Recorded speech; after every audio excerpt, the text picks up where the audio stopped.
Mood swing সম্পর্কে জানতে হলে আমাদের প্রথমে মুড সম্পর্কে বুঝতে হবে।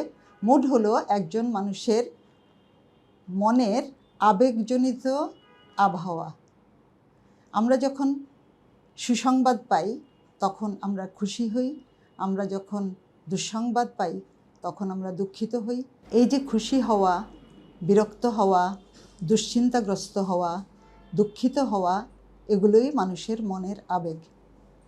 এগুলো যদি খুব ঘন ঘন পরিবর্তন হয় তখন আমরা একে মুড সুইং বলতে পারি।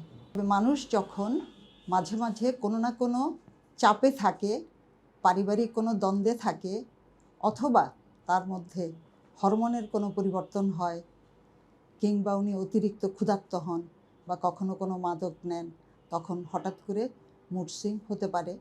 মুড সুইংকে মানসিক রোগের লক্ষণ বলতে হলে যদি আমরা দেখি এই মুড সুইং খুবই ঘন ঘন হচ্ছে, প্রায় প্রতিদিনই হচ্ছে, অথবা দিনে কয়েকবার হচ্ছে, সেটি অত্যন্ত গুরুতর হচ্ছে, নিয়ন্ত্রণের বাইরে চলে যাচ্ছে, তার মধ্যে ঝুঁকিপূর্ণ আচরণ দেখা যাচ্ছে, তখন এটি কোনো শারীরিক বা মানসিক রোগের লক্ষণ হতে পারে।